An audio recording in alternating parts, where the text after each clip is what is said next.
1, 2, 3.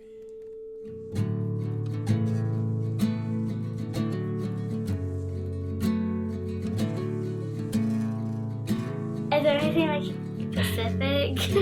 You can just talk about how you like doing hair, how you started doing that, and what you like to do with it.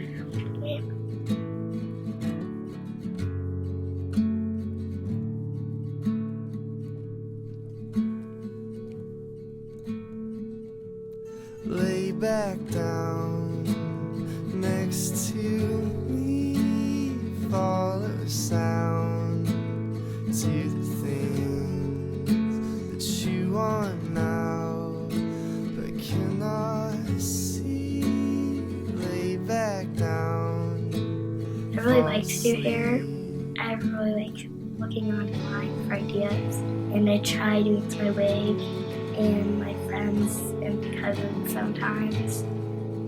My friend taught me how to do a fishtail, and then I can do some other braids. And I know how to curl and straighten hair. I like to do my friend's hair, and I think it's really cool and fun. Yeah, this is I'm just gonna put it in the poem. Okay.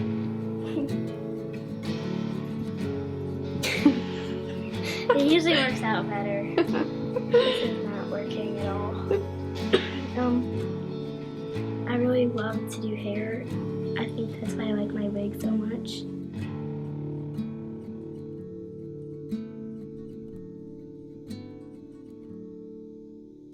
How do I feel about my hair? It just never does what I want it to do, ever. Honestly, it's just really annoying. It always does the opposite of what I want it to do. I'd probably make it thinner, straighter, longer, blonder, you know, because all my friends have straight, curly, all their hair looks good all the time, and mine's just such a pain to deal with. Would you feel differently if I told you that in the course of a few months you would experience extreme hair loss due to circumstances out of your control? Yeah, that would, I don't even know what I would feel like. I would appreciate my hair a lot more then. Hair is one of those things that people overlook because it's a physical trait that a lot of people kind of take advantage of, and it might seem kind of egotistical to say that it's important, but sometimes it can be a security blanket. I would start thinking about how I had liked my hair more than I do at the moment. I would get it all back if I could, and now I feel kind of bad for saying those things.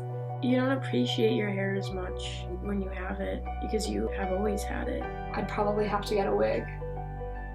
And no, I would definitely have to get a wig. I couldn't not fit in, and I think that that's something that a lot of people have and don't think about, and I would need it just so that I wouldn't feel embarrassed when I left the house. I don't even know if I would like consider myself to be like pretty without my hair.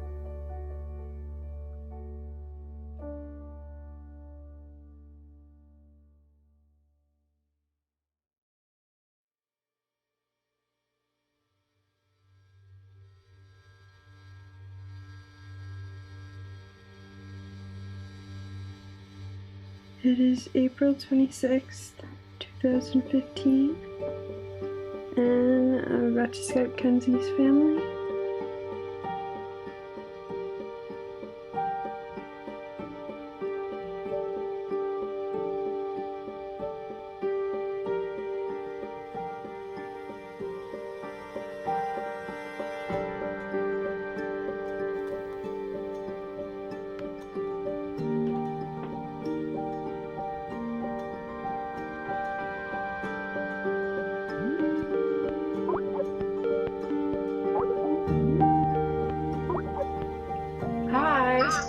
Hi. We actually saw another girl on the soccer field today that had alopecia. We knew because it's kind of easy to tell. She didn't have eyebrows or anything, and she had like a cap on her head. But yeah, so that was kind of interesting to see another, little girl out there with it.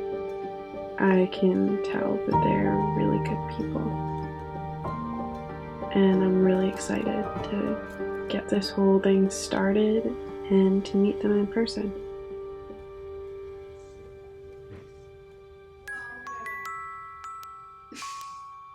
Is that good?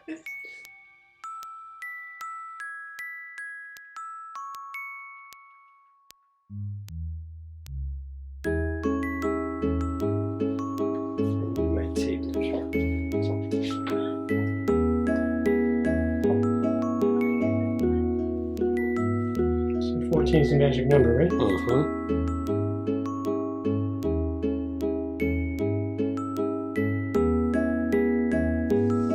Is that your natural hair color, all of it? It's so pretty. Thank you. A lot of the times I'll blow dry it, but sometimes I just let it air dry. Why we do this? Because if you just put it in this, especially with this much hair, if you put it into the bag, it's going to get tousled. So we put the activated disc process where you tie it about every 2 inches and lock it. Keep it together. Just to keep it together so it travels with it.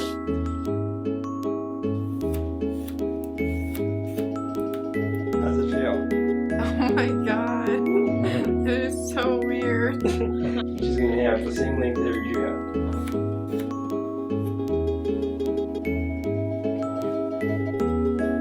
I like it short. It stops like immediately.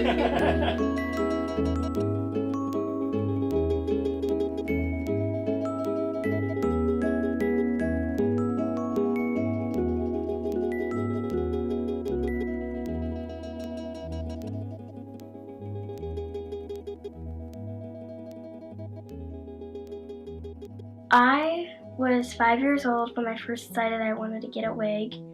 I wanted a wig because all my friends had hair, and I thought it'd be like a fun thing to do since I wasn't born with much hair. Alopecia has affected my life because sometimes for school dances or anything, a lot of my friends get to like dress up and they get to do all their hair all cool. That's for our dance. Yeah, this is their Our first 6th grade dance. Yeah. I kind of wish I got to do that. Kenzie was diagnosed with alopecia when she was about 9 months old. She started having patches fall out in the back of her hair, and so I called the doctor and he thought maybe it was just normal. She's still a normal girl and everything. It's just she doesn't have as much hair as every other girl. Trying to explain to a 3-year-old why you don't have hair, well, it was pretty tough. Sometimes she would wear a towel around her head and she would, dance and, she'd say, it's my hair. I think alopecia has taught me that there is more into life than how you look or how people see you. You don't have to dress up fancy or have that much hair for people to like you. They can like you for who you are. Today we brought in, obviously, our young lady to get her hair system and all of the measurements. We had to take a series of measurements of her head using a resin base. And the resin base is a base that creates the most truest form to her head. That's you. We mark all of the markings that are necessary on her head, and then we measure from her bridge of her nose and create the first template. Once that's done, we take and build a plaster of Paris mold over the same space and markings, because we're creating a second layer of skin for her to have hair coming out of her head. From that point, we do all the paperwork that represents all of the detailed specifications of the hair design of the hair system. We do the texture of the hair, what type of wave pattern she might want, the size of the individual hair. We create the ability for her to select the coarseness or the way that it waves and fans around her face so that she can look herself and live her life. We then obviously need hair to be able to complete this project. So with the donations of the hair that has been prepared for us by Maria and so many other young ladies that will be a part of this, that put their hair into the donation, that will have hair injected into this hair system so that the 100,000 hairs or more that we create are all from individuals' ponytails donating their hair for another young lady to have her hair and to look herself as they do.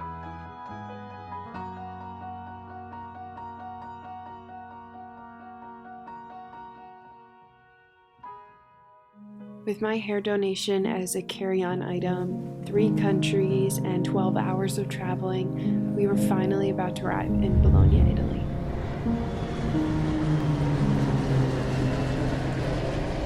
I don't know how your brain works so well, and if I did, I might explode. Even if I could, I don't think that I would want to decipher your series of codes.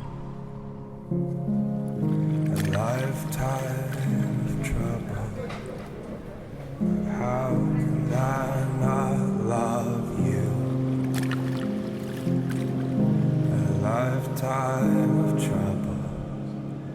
But how could I not love you? If someone was confused as to why Kenzie didn't have hair, what would you say to them?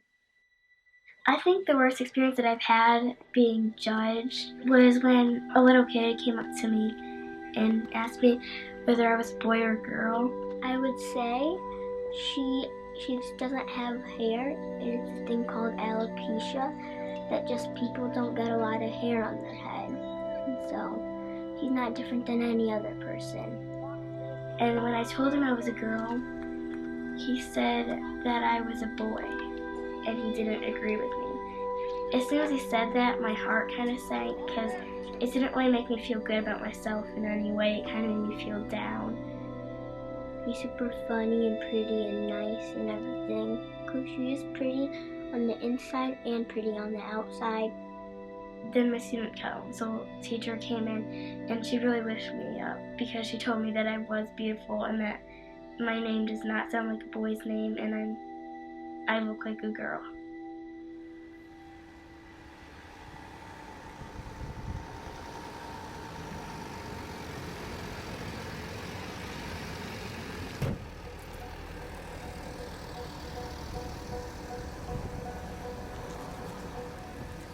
The hair replacement process at Cesare Ragazzi is quite complex, but it starts off with the consultant transmitting Kenzie's data into a computer at the central production facility.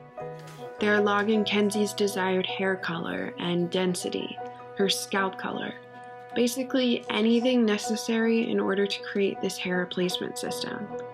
Then, Kenzie's resin base is scanned to form a replica of her skull. Through 3D printing, the exact size and shape of Kenzie's scalp is produced onto this model. In the laboratory itself, a biomedical polymer is developed to simulate the scalp through a breathable membrane. This is the base of the CNC hair replacement system. At Cesare Ragazzi, CNC is their acronym for Kenzie's second scalp. Ignore my terrible Italian accent, but C is for capelle. That can be translated to hair. N is for naturale, meaning virgin, natural hair, and C is for contatto, or contact. The CNC itself is heat resistant and adapts to Kenzie's body temperature. When I do not have a wig on, I feel good about myself. I don't feel sad when I don't have it on. I just try to be me.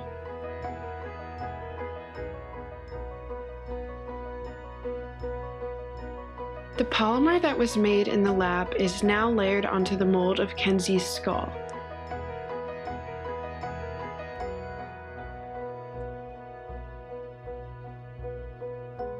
My hair donation is taken out of its packaging, washed, and then placed in Kenzie's pile. This pile consists of the hair for her CNC, which is organized by length, color, ethnicity, etc.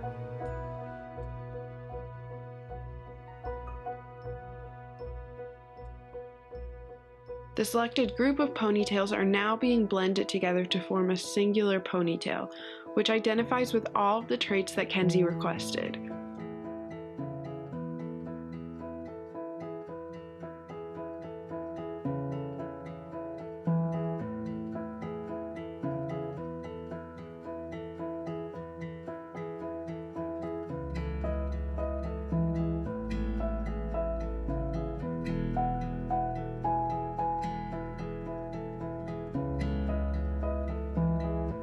Each hair from this new ponytail is individually inserted into Kenzie's hair replacement system.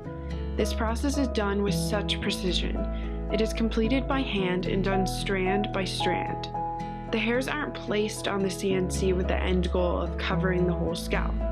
They are placed in order to follow the direction of Kenzie's hair and the thickness that she asked for.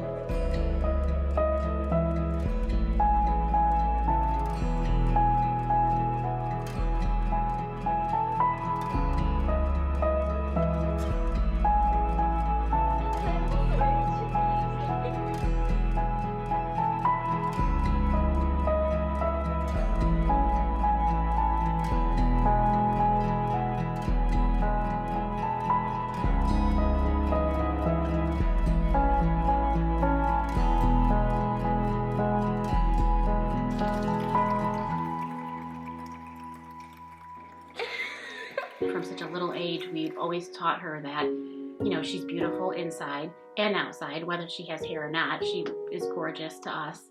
You know, not having hair doesn't mean that she can't be whatever she wants to be when she gets older. Or she can't play any sport that she wants to play, or she can, you know, do whatever she wants to do in life, whether she has hair or not. When I don't wear my wig, I feel as confident as I do with my wig. I know that I don't need hair or pretty clothes to be pretty or to be confident. If you feel pretty on the inside, then you're going to feel good on the outside also when you're going to put on a smile. This wig that I got, it's been almost all the way around the world. It was made in Italy, and that's pretty cool to have a wig made from Italy. And it makes me feel really special, and I think the whole process is really special. All right, here's the new hair. I want you to feel it. A lot of people don't get to see pictures or that much stuff from it. Okay, so we're going to try this on. And my new wig feels like it's my head. It just fit perfect. It doesn't feel bulky or anything. It just feels like really fitting. Good, does that feel good? Scalp is just like your natural scalp. It comes all the way down into your neck, so it picks up the color of your neck. No matter where you part it, you got the skin look. When I had to wait during the whole process of the fitting, I got really anxious because I really wanted to see the new wig. Excited about seeing the mirror? Okay, Nicole, would you bring us a mirror? Show her her first look at her new head of hair. Now the big moment of unveiling. Are you ready? All right. When I first saw the wig, I first thought that it looked very pretty, and I thought it looked a lot like Maria's hair. I feel very beautiful with the wig on. Watching her look in that mirror was pretty amazing because I saw her face and her eyes lit up.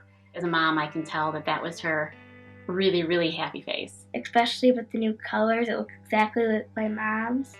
And my mom said with the new hair, it's even closer to the color that I would have if I still had my hair. You know, she couldn't wait to call, you know, all the family and show pictures to everybody. So I was very excited when I saw her look in the mirror. When your child experiences something like that, it's kind of hard to put words to that other than it felt great, wonderful. Again, it's just almost hard to describe, but it's a great feeling. She kept telling me every time she'd come over to me, she would say, I really like this. When I changed and I did my just regular hair in my head, I felt the same amount of prettiness that I saw in the other pictures because it's the same thing. It's just that I had more hair in the other pictures. He turned to me and he said, Mom, she looks really pretty. I said, yeah, she sure does. Because when she's in a good mood, I'm in a good mood too.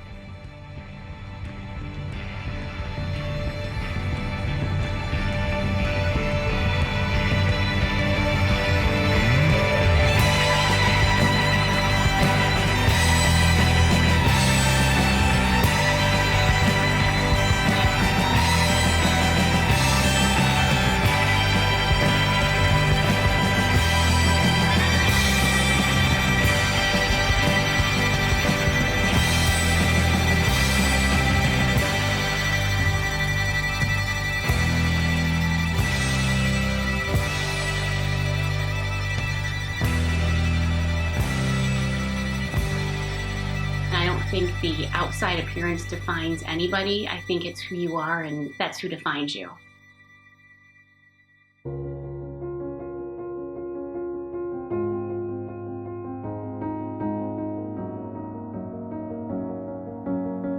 For your love I will go far. I wanna be wherever you are. I know I'm coming back for you. Our love is a river long, the best ride in a million wrongs. I know I'm coming back to you. And I'm happy, nothing's going to stop me. I'm making my way home, I'm making my way. I go solo, oh I go solo. I'm making my way home, I'm making my way.